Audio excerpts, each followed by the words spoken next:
patrimônio líquido. Práticas contábeis em conformidade com as normas contábeis emitidas pelo CPC, Comitê de Pronunciamentos Contábeis, atualizado em abril de 2014.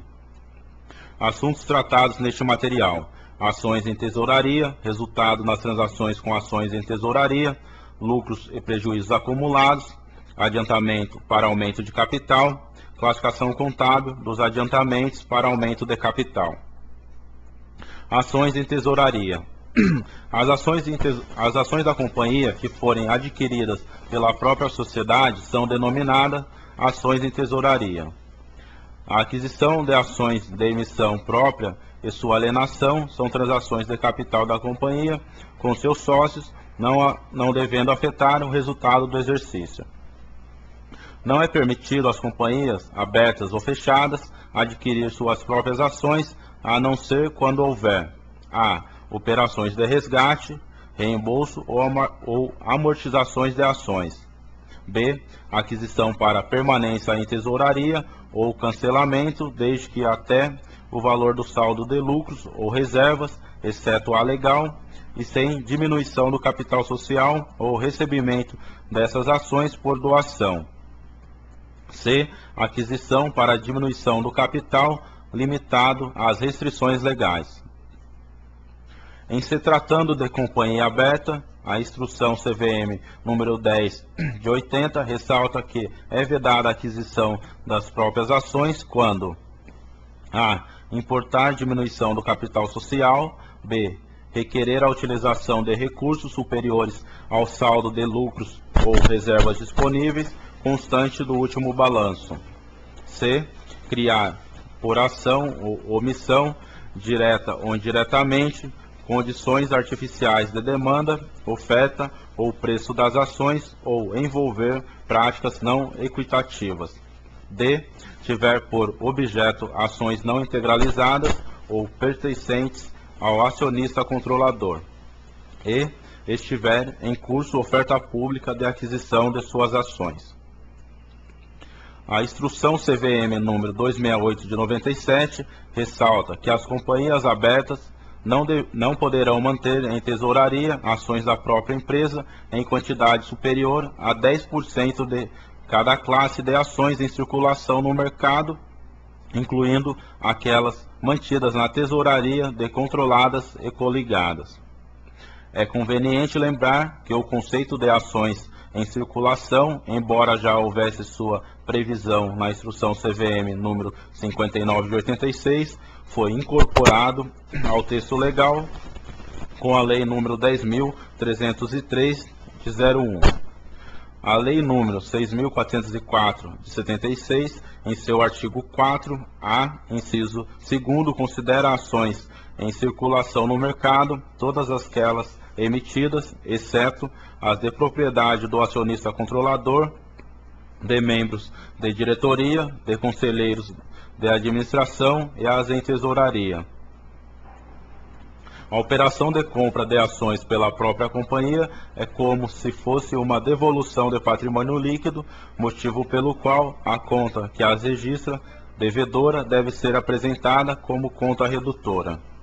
A Lei das Sociedades por Ações determina que as ações em tesouraria deverão ser destacadas no balanço como dedução da conta do patrimônio líquido e registrar a origem dos recursos aplicados na sua aquisição. Para fins de contabilização, durante o exercício, o plano de contas da companhia poderá ter a conta ações em tesouraria a parte de qualquer reserva, na forma prevista no plano de contas apresentado, sendo que na data do balanço é feita a sua apresentação como redução da conta que lhe deu origem. Os custos das ações devem ser contabilizados, inclusive acrescido dos custos de transação incorridos na aquisição. Resultado nas transações com ações em tesouraria. À medida que a companhia alienar ações em tesouraria, tal operação gerará resultados positivos ou negativos. Os custos de transação incorridos na alienação devem ser tratados como redução do lucro ou acréscimo do prejuízo dessa operação. Essas transações não fazem parte das operações normais ou acessória da companhia e não devem ser contabilizadas como receitas ou despesas, ou seja, tais resultados não integram a demonstração do resultado. Ocorrendo lucro, deverá ser registrado a crédito de uma reserva de capital, pois sua natureza é similar à do ágio na emissão de ações. Se ocorrer prejuízo, tal diferença deverá ser debitada na mesma conta de reserva de capital que registrou lucros anteriores nessas transações, até o limite de seu saldo e o excesso na conta de reservas que originou. Lucros e prejuízos acumulados. A partir da vigência da Lei nº 11.638 de 07, foi extinta a possibilidade de manutenção e apresentação de saldos a títulos de lucros acumulados no balanço patrimonial, mas apenas para o caso da sociedade por ações, o que não significa que a referida conta deverá ser eliminada dos planos de contas dessas entidades. A conta de lucros ou prejuízos acumulados, que na maioria dos casos representa a integralização entre balanço patrimonial e demonstração do resultado do exercício, continuará sendo utilizada pelas companhias para receber o resultado do período, ser positivo, e destiná-lo de acordo com as políticas da empresa, servindo de contrapartida para as constituições e reversões de reservas de lucros, assim como para a distribuição de dividendos. Adiantamento para aumento de capital. Adiantamentos para aumento de capital são os recursos recebidos pela empresa de seu acionista ou cotista, destinados a serem utilizados para aumento de capital.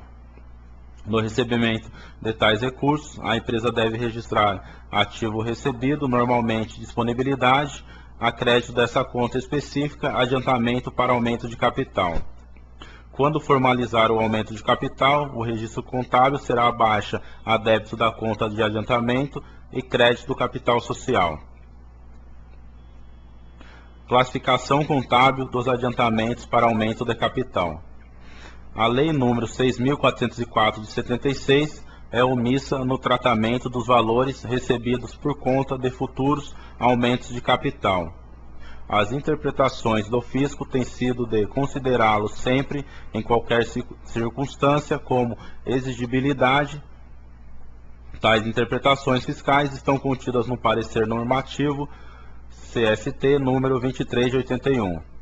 Todavia, sob a ótica contábil, podem-se admitir esses adiantamentos como parte do patrimônio líquido, quando, por exemplo, são recebidos com cláusula de absoluta condição de permanência na sociedade, não há por que considerá-los como exigíveis. Essa clara intenção deve estar documentada por instrumentos formais irrevogáveis dos acionistas e órgãos diretivos da empresa e não somente declarada oralmente.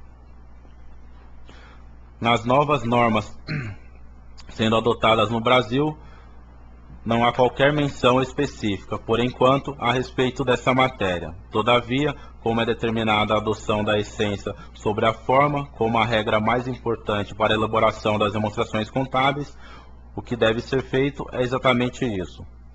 Se na essência tratar-se de um adiantamento para futuro aumento de capital, e estiver totalmente garantido que esses valores não poderão ser devolvidos e comporão obrigatoriamente o capital social da empresa, devem figurar dentro do patrimônio líquido. Esse tratamento, como já visto, poderá influenciar o cálculo dos juros sobre capital próprio. Se for o caso, deve-se efetuar o devido ajuste para a realização do cálculo. Fontes de consulta para elaboração do manual.